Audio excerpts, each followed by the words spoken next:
Professora Daniela, eu gostaria que a senhora desse uma palavra sobre como conseguir unir língua e literatura na sala de aula, em uma mesma aula. Bem, é uma palavra complexa essa para poder responder, mas algumas ideias gerais eu vou colocar. Primeiro que a gente tem que trabalhar língua e literatura numa perspectiva de linguagem, né? Pensar que ambas são linguagem. Nós falamos de um texto, né, literário a partir da palavra, né, que constitui esse texto. E esse trabalho tem que começar desde a educação infantil, né? Desde o trabalho com as pequenas crianças, com leituras, com contação de histórias, com a recontação, com a oralidade. Enfim, é um trabalho que tem que começar com os pequenos e que tem que ser continuado com leituras de obras literárias no ensino fundamental, nos anos iniciais, né? Esse trabalho precisa ser contínuo, não é algo que entre apenas como um projeto na escola, mas algo que faça parte dessa rotina escolar, né? E esse trabalho de língua e literatura é o trabalho fundamental de interpretação da obra. Quando se trabalha a interpretação de obra literária, quando você discute a compreensão da obra literária, dos sentidos que a obra oferece ao leitor, de como o leitor enxerga essa obra literária, você também está trabalhando com a língua, né? Porque, afinal de contas, é aquilo que eu falei, a língua constitui o texto literário. Então, não podemos pensar que trabalhar língua e literatura significa trabalhar gramática. Se eu pensar por esse viés, realmente eu não vou dar conta do ensino de literatura na perspectiva de formação de leitores.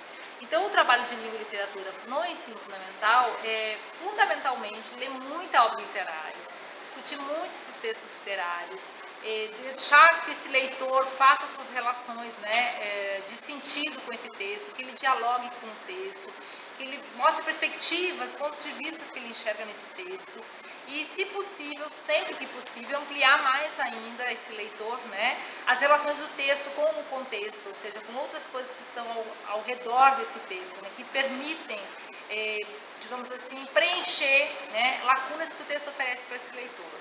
Além disso, um trabalho de língua e literatura que é bastante forte, né, ou bastante criativo, bastante interessante, é a relação de intertextualidade, né? O texto de literatura sempre oferece essa possibilidade de você relacionar personagens, referências de histórias, de outras histórias, referências de outros suportes de leitura, e que você possa, por vezes, então, trazer, digamos assim, para dentro do texto literário, esses jogos intertextuais, né? Aquilo que, de repente, ele precisa para compor a interpretação completa do texto. E no caso do ensino médio, né, essa formação de leitores, ela precisa permanecer, ela vai ser contínua, ela vai dar essa continuidade, porque não é só apenas o ensino fundamental responsável por isso. O ensino médio também é responsável por dar continuidade à leitura de obras integrais. É fundamental deixar de lado trechos, né, fragmentos, pedaços de textos que, na verdade, não vão dar unidade, né, de sentido a um texto. Então, nesse sentido, a gente precisa retomar a leitura de obras integrais, a gente precisa ler muitas e muitas obras, né, no ensino médio também.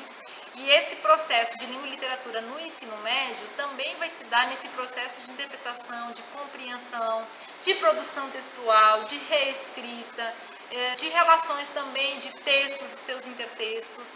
Enfim, eu acho que realmente uma coisa que eu sempre tenho dito, é possível sempre trabalhar língua e literatura, desde que não se trabalhe estilos literários e gramática normativa. Aí realmente não há como estabelecer um diálogo nessa perspectiva.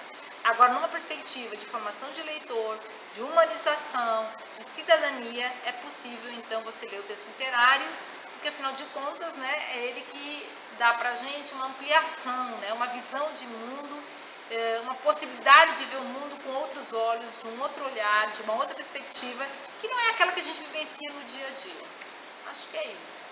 Muito obrigada. Parabéns pelo trabalho e pelo congresso também.